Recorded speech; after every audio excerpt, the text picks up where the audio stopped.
제가 설교를 재미나게 하는 재주가 없어서 아마 이 시간 되면 좀 졸기가 쉽잖아요. 짧게 할 테니까 정신 바짝 차리고 들으십시다. 1837년 6월에 18살 어린 나이에 영국 여왕이 된 소녀가 있었습니다. 즉위식을 마치고 그가 가장 먼저 한 일은 하나님께 무릎 꿇어 기도한 일이었습니다. 여왕이 된 이 소녀가 하나님께서 이 방대한 대영 제국을 인도해 주시고 또 어렵고 힘든 판단과 결정을 할 때마다 하나님께서 자신의 연약함을 도우시고 용기와 지혜를 주시기를 간절히 기도했습니다. 그 소녀가 바로 62년 동안 대영 제국을 놀라운 번영으로 이끈 빅토리아 여왕이었습니다. 지금 여왕은 누군가요? 엘리자베트. 이때부터 영국은 이 빅토리아 여왕이 나라를 다스릴 때 산업혁명과 경제 도약을 했고, 그래서 굉장히 눈부신 발전을 합니다. 그리고 의회 민주주의가 그때로부터 이렇게 시작이 되었습니다. 그리고 이 영국은 당시에 유럽 여러 국가의 도덕성과 예절에 관한 그런 것들의 문화를 확산시켜가는 그런 나라가 되었습니다. 이 빅토리아 여왕은 영광과 위엄과 깨끗함과 지혜의 상징으로 여겨졌습니다. 한 번은 인도의 한 왕자가 빅토리아 여왕을 이렇게 접견하는 만나는 자리가 있었는데 이렇게 묻습니다. 영국이 번영하고 있는 비결이 무엇입니까? 여왕이 그 능력과 탁월한 지혜는 어디서 나오는 것입니까? 라고 묻자 이 빅토리아 여왕이 얼굴에 웃음을 띠면서 이 탁자 위에 놓여 있는 한 권의 책을 집어들고 말했습니다. 이 책 속에 다 있습니다. 책이 성경입니다.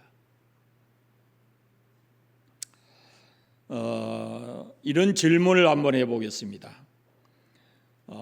나의 삶과 나의 신앙과 삶에 하나님의 말씀인 성경이 차지하고 있는 비중이 얼마나 되는가?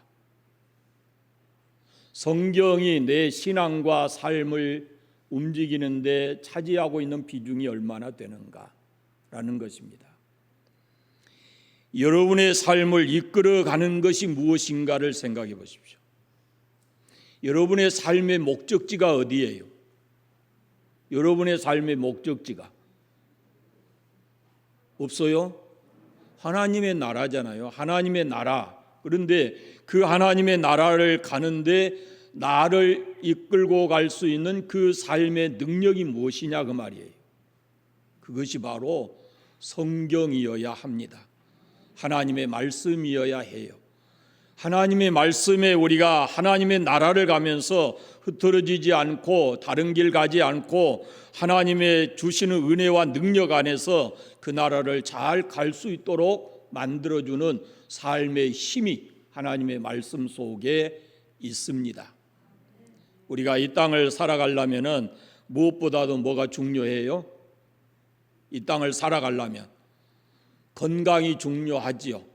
건강이 중요하니까 건강이 좀 부실하면 어때요?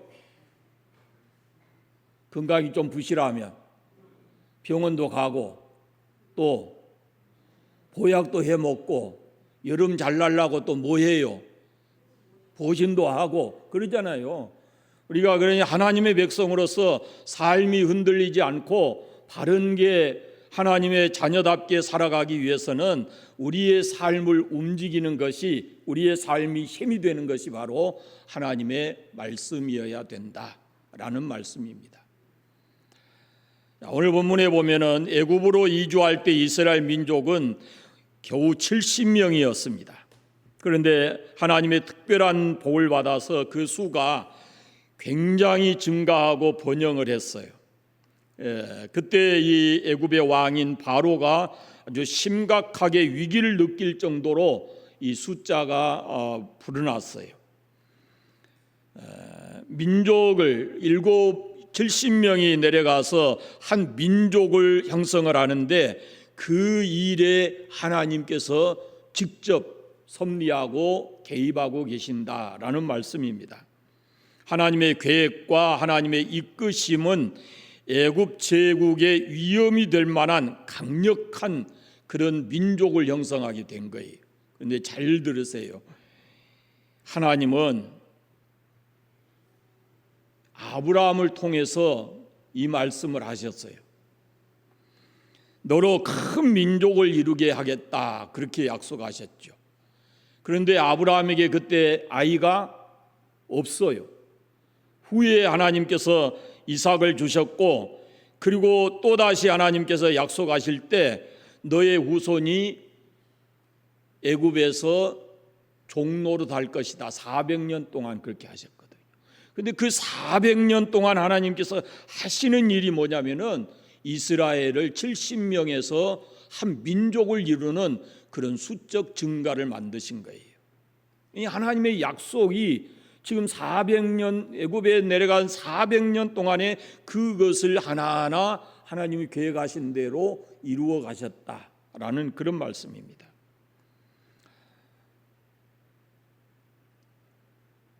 야곱과 함께 애굽에 내려간 이스라엘 자손이 몇 명이요? 겨우 70명이었어요. 70명. 모두 70이요 그랬습니다. 그리고 요셉 이후의 이스라엘 자손들은 오늘 성경의 표현대로 보면은 생육하고 번성하고 불어나고 번성하고 매우 강하여 온 땅에 가득하게 되었다, 이렇게 되어 있습니다. 그 1절 말씀에 보면은 이스라엘 아들들의 이름은 이러하니라, 이렇게 시작되는데요.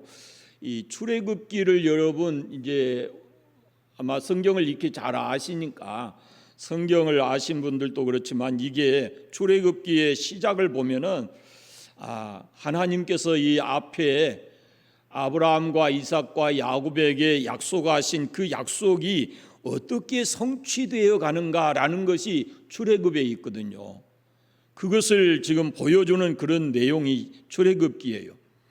그러니까 야곱의 후손인 이스라엘과 하나님과의 그 언약이 어떻게 성취되는가 하는 그것이 역동적인 사건을 통해서 전개되고 있다라는 말씀입니다. 주전 1876년경에 이 야곱과 함께 애굽에 도착했던 1세대들은 다 죽고 새로운 세대가 시작이 됐을 때, 그때는 이스라엘이 놀라울 정도로 번영을 했습니다. 또 말씀드리지만 본문에 보면 생육하고 불어나 번성하고 매우 강하여 온 땅에 가득하게, 이렇게 표현이 되어 있어요. 그러니까 이 말은 수적 증가가 얼마나 급속하게 이루어졌는지, 자, 한번 계산을 한번 여러분 해보셨습니까? 보통 우리가 한 세대를 부모가 자식을 낳고 그 다음에 또 자식이 자식을 낳으려면은 몇 년이 걸려요? 안 해보셨어요? 이런 건 좀 관심을 가져야 돼요. 제가 25에 결혼을 하고 큰 아이를 낳았고, 이 아이가 30이 돼서 장가를 가서 아이를 낳았어요. 그러면은 손자를 볼 때까지 몇 년이에요? 50년이잖아요. 50년 거의. 그렇게 해서 한번 가만히 계산을 해보세요.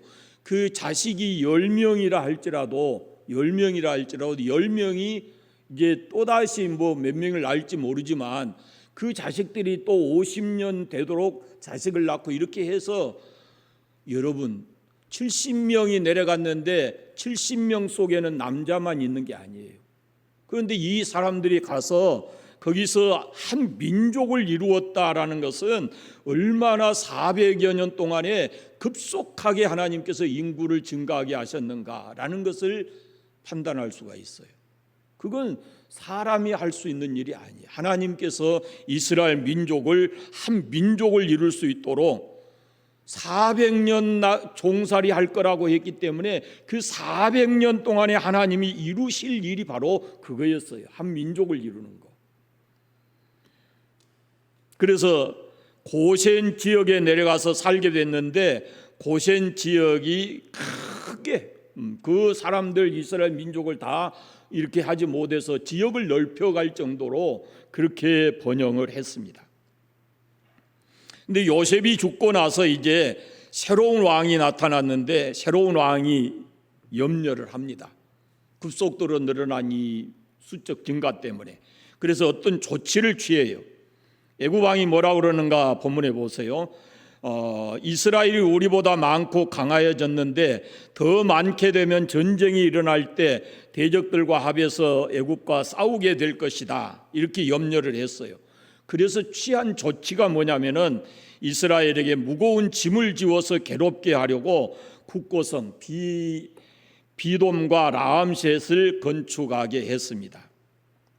자, 그 요셉이 내려갔을 때의 왕조는 애굽의 왕조는 힉소스 왕조예요. 힉소스, 우리가 지금 성경에는 나와 있지 않지만 그 세계 역사를 배우면 이때가 힉소스 왕조고, 그 다음에 그 힉소스 왕조를 무너뜨리고 새롭게 등장한 왕조가 뭐냐면은 투트모스 왕조예요.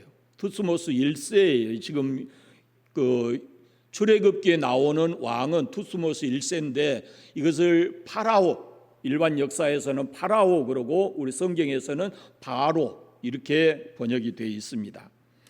이 왕은 요셉이 전 왕조인 힉소스 왕조의 사람이었기 때문에 아마 의도적으로 요셉의 후손인 이스라엘에 대해서 적대적 감정, 적대적 어떤 정책을 폈을 것이다, 이렇게 보고 있습니다. 애굽의 왕이라 그러면은 신적 권위를 가지고 있는 왕이거든요. 그런데 지금 이스라엘 민족의 수적 증가에 대해서 위협을 느끼고 있어요. 위협을 느끼고. 바로는 그래서 정책적으로 애굽과 이스라엘 사이에 잠재되어 있는 그 위기 의식을 조장을 해요. 그래서 이스라엘 민족에게 애굽 사람들로 하여금 어떤 증오심, 민족 감정을 갖게 만듭니다. 그래서 이스라엘 민족을 탄압하고 착취하는 것을 그렇게 정당화했다, 그 말입니다. 그래서 벽돌 굽기라든지 진흙을 이기고 굳고 성을 만드는 것, 이런 것들을 했어요. 쉽게 얘기하면은 이스라엘 민족성을 말살하고 육체적 고통을 주어서 더 이상 수적 증가를 제한하고 노동력을 착취하려고 이렇게 했던 겁니다. 지금 이 역사를 보면요, 한 가지 생각나는 역사가 있어요. 독일 사람들이 유대 민족을 학살했잖아요. 600만 명을 학살하고.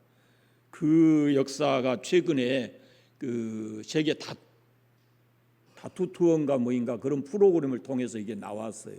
그 JTBC인가 거기서 그 내용들이 아주 세세하게 나와요. 그런데 2차 대전 때에 이 히틀러가 전쟁에 뭐 지고 이러면서 그 히틀러가 자기의 업적을 잘못한 것을 국민들에게 그게 그대로 드러나면 안 되니까 그것을 역으로 바꿔놓기 위해서 그 대상을 찾는 것이 유대인들이었거든요. 유대인들을 대상을 삼으면 아주 쉬웠어요. 왜? 그때 유대인들은 세계 곳곳에 흩어져 가지고 이 사람들이 한 일이 뭐냐면은 고리대금업자를 많이 했어요. 돈 빌려주고 돈 받고 이런 거예요.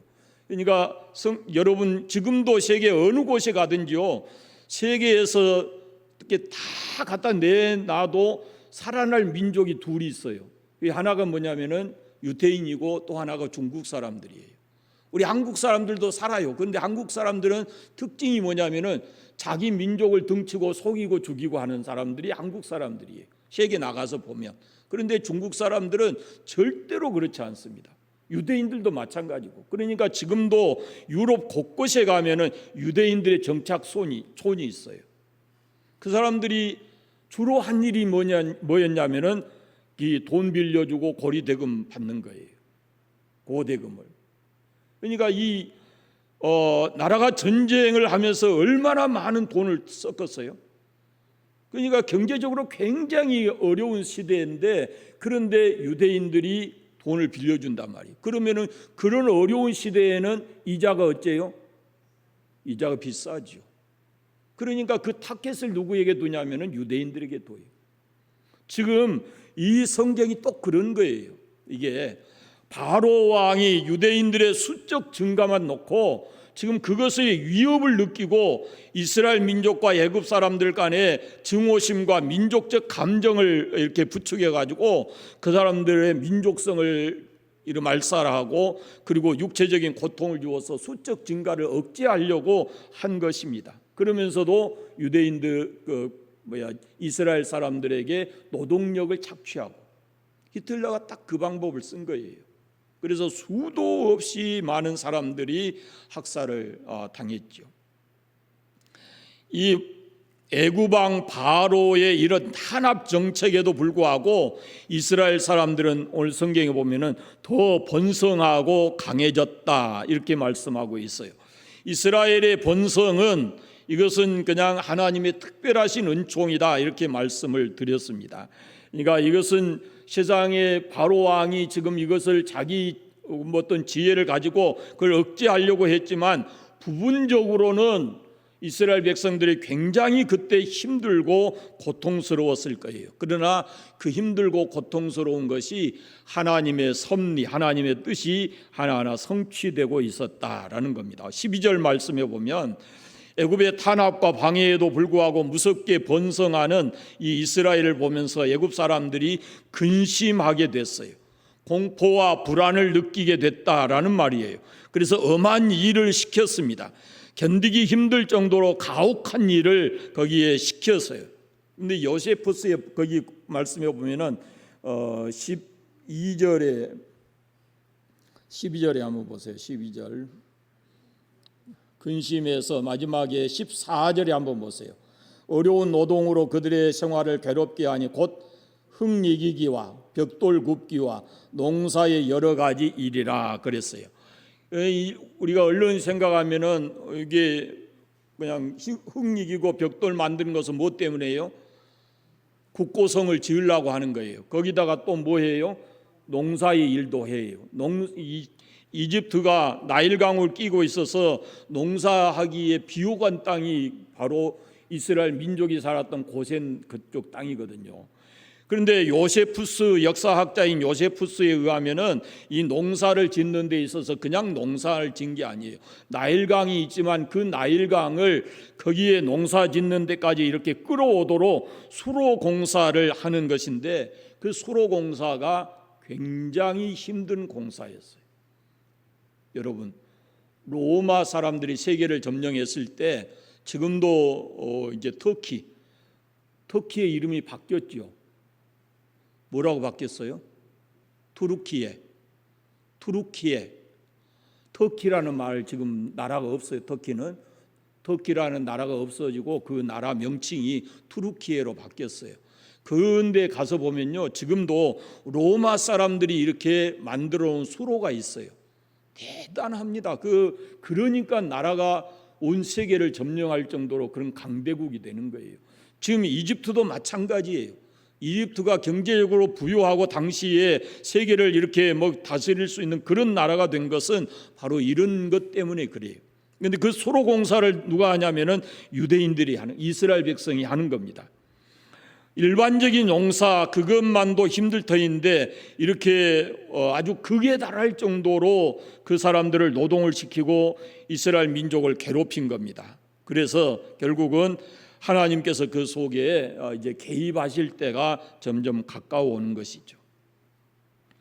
여러분은 여러분의 삶이나 우리나라나 또 이 세계 역사를 보면서 하나님께서 일하고 계신다, 그것을 느껴보신 적이 있습니까? 다른 나라는 그냥 두고 나 자신의, 내가 지금까지 살아오면서 하나님이 내 삶을 이렇게 다스려 가시는구나, 하나님께서 나를 주관하고 계시는구나, 그런 것을 여러분 느껴보십니까? 이 하나님께서 야곱의 가족을 애굽으로 이주시킨 다음에 거기에서 크게 번영하고 한 민족을 이루게 하시는데요, 그 애굽이라는 나라가 당시에는 굉장히 강한 나라였거든요. 풍요롭고. 그런데 그 이스라엘 민족에게 있어서는 거기에서 이스라엘 민족이 굶지 아니하고 좀 힘들고 고통스러운 삶은 살지만 힘들지 아니하고 처음에는 굉장히 대접받고 살았죠. 그런데 그 사람들이 거기서 민족을 이룰 만큼 된 것은 이스라엘 민족에 있어서는 애굽이 요람과 같은 곳이고 인큐베리터와 같은 곳이었어요. 70명이 내려가서 나중에 나올 때 430년 살고 60만 명의 사람들이 됐어요. 장정만. 그러니까 상상할 수 없을 정도로 그렇게 큰 민족이 된 것입니다.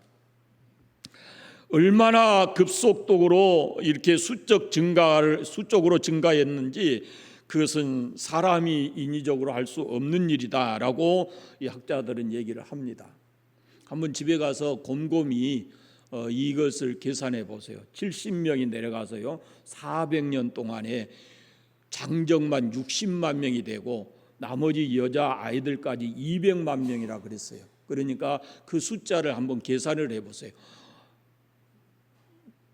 70명이 내려가서 그 중에 절반이 남자도 아니겠죠. 여자도 있고 아이도 있고 그러니까. 그럼 그 숫자가 아이를 몇 명씩 낳고 몇 명씩 낳아서 400년이 되면은 200만 명이 되겠는가? 한번 계산을 한번 해보세요. 이게 보통 어려운 일이 아닐 거예요. 하나님이 하시는 일은 사람의 생각대로 되는 게 아닙니다. 하나님이 하시는 일은 사람이 막을 수가 없습니다. 하나님은 하나님의 때에 하나님의 위대한 일을 하시기 위해서 하나님께서 계획하신 대로 그것을 하나하나 이루어 가시는 겁니다. 우리 역시도 마찬가지입니다. 우리 개인에게 일어날 수 있는 어떤 일이나 가정의 일이나 교회나 어떤 기관에 또 나라와 국가에 관한 어떤 일들도 하나님이 하시려고 하면은 그것을 막을 수가 없는 겁니다. 하나님의 때가 있어요. 그 하나님의 때는 사람이 지체하게 이렇게 지연시킬 수가 없는 거예요. 하나님은 하나님의 때에 하나님의 모든 일을 이루어 내시는 그런 분입니다. 교회가 이렇게 보세요.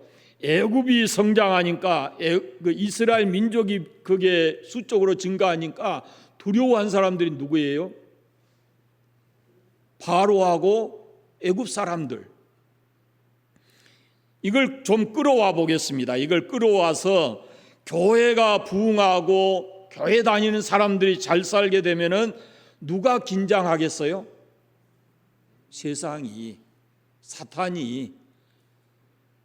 하나님의 사람들이 정신을 차리고 올바른 신앙을 갖고 살아가게 되면은 세상이 긴장하고 어떻게 하든지 하나님의 사람들을 잘못되게 만들려고 고난스럽게 고통스럽게 할 것입니다. 이건 어느 시대나 마찬가지예요. 그 하나님의 백성들에게 그 시선을 세상으로 돌리게 만드는 거예요. 그것을 위해서 사탄이 하는 역사는 뭐냐면은 세상의 문화나 세상의 좋은 것들을 가지고 우리를 현혹해서 하나님의 백성으로서 바른 삶을 살아가지 못하도록 우리를 유혹하고 넘어뜨리려고 하는 겁니다. 그럼에도 불구하고 하나님은 하나님이 계획하신 것을 반드시 이루시는 분이에요. 세상 자체가 이렇게 하나님의 백성들이 바르게 살아가고 하는 것을 못 보는 이유가 뭐냐면 세상은 하나님을 인정하지 않고 하나님의 선이나 이런 것을 수용할 수 없는 그 악한 구조를 가지고 있기 때문에 그래요. 세상이 하나님의 거룩하심을 담을 수 없고 하나님이 하려고 하는 그 뜻을, 진리를 세상 사람들이 받아주지 않거든요. 그러니까 자기와 반대되기 때문에 당연히 불편해하고 그 하나님의 공의에서 어긋난 삶을 살아가게 만들려고 성도들을 유혹하고 넘어뜨리는 거예요. 이게 세상이 지금 힘이 굉장히 많잖아요. 힘이 그리스도인은 힘이 없는 것 같고, 그래서 세상이 가지고 있는 어떤 조직이나 권력이나 힘을 가지고 성도들이 복음에 합당한 삶을 살아가지 못하도록 끊임없이 유혹하고 넘어뜨린다, 그런 말입니다. 그래서 우리는 이스라엘 민족이 애굽에 사는데 그들은 거기에 가서 나그네로 거주하면서 사는 거예요. 거기가 목적지, 그들의 영원한 삶의 자리가 아니에요. 우리 또한 마찬가지예요. 우리가 이 땅에 나그네 이렇게 와서 살다가 우리는 돌아갈 고향이 있는 사람들이에요. 영원히 살 수 있는 고향이. 그러니까 우리를 둘러싸고 있는 이 세상이라고 하는 이 벽이 우리가 하나님의 백성으로서 살아가도록 그냥 내버려 두지 않는다는 거예요. 그러니까 우리가 정신 바짝 차리고 하나님의 은혜를 사모하고 그 능력을 힘입어서 우리가 살아가야 되는데, 그 힘이 어디서 나오냐 그러면은 하나님의 약속, 하나님의 말씀으로부터 나옵니다. 역사를 주관하시는 분은 하나님이셔요. 섭리하시는 분도 하나님이시고, 그 하나님께서 아브라함에게 약속하시고 그 약속을 이제 야곱의 가족을 통해서 애굽에, 그 과정도 여러분 가만히 보세요. 야곱이라는 사람이 애굽에 내려가기 전에 먼저 누구를 보내요? 요셉을 보내요. 우리가 이해할 수 없는 방법으로 요셉을 보냈어요. 그 다음에 그 요셉과 야곱의 가족을 만나게 하기 위해서 그때 가나안 땅에 무슨 일이 있어요? 기근이 있어요. 그런데 애굽 땅에는 어째요? 그렇지를 않아요. 왜? 거기 기근이 없었던 거 아니에요. 기근이 없는 게 아닌데 7년 풍년 동안에 하나님께서 요셉에게 지혜를 주셔서 그 기근의 7년을 잘 견디어 갈 수 있도록 먼저 요셉이라는 사람을 다 준비시켜 놓은 거예요. 그리고 그 흉년을 통해서 아버지 야곱의 가족이 70명을 데리고 애굽에 내려갈 수 있도록 그 모든 과정에 구체적으로 섭리하시는 분이 누구냐면은 하나님이셔요.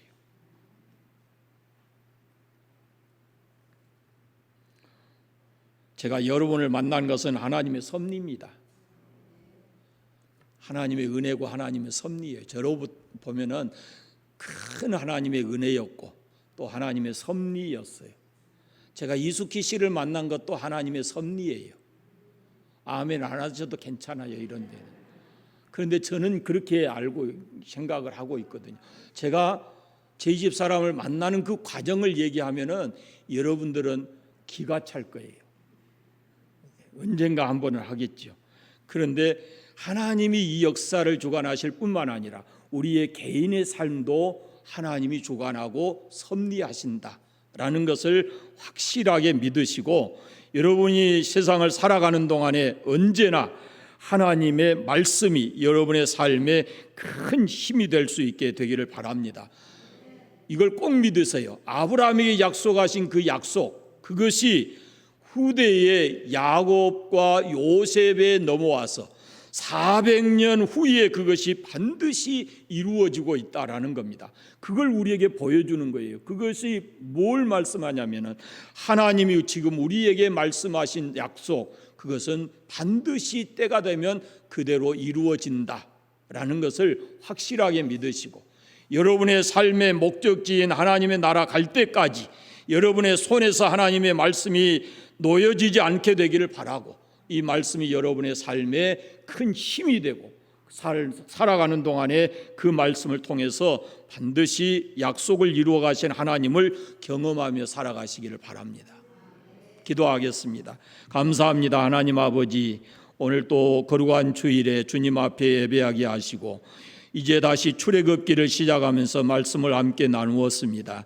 하나님은 살아계시고 하나님은 반드시 약속을 이루시는 하나님이신 줄 믿습니다. 아버지 하나님, 우리가 하나님의 자녀로서 하나님 나라에 갈 때까지 이 땅을 살아가는 동안에 우리 손에 하나님 말씀이 들려져 있게 하시고 그 말씀을 믿고 순종하고 살아가는 저희들 되게 해주셔서 주께서 약속하신 말씀 속에 있는 그 풍요롭고 넉넉한 삶을 우리가 잘 살아갈 수 있도록 은혜 베풀어 주옵소서. 다시 삶의 현장에 돌아가지만 한 주간 동안도 주의 말씀에 붙들려 이 한 주간을 살아가도록 하나님 역사하시고 함께하여 주옵소서. 지금 고난 중에 있는 성도들이 있습니다. 육체의 질고로 입원 중에 있는 성도들이 있으니 하나님 도우셔서 잘 치료되게 하시고 속히 건강해지도록 은혜 베풀어 주시기를 원하옵고 기도합니다. 한 주간도 주님과 동행하는 주간이 되게 하여 주옵소서. 예수 그리스도의 이름으로 기도드립니다. 아멘. 축도하겠습니다.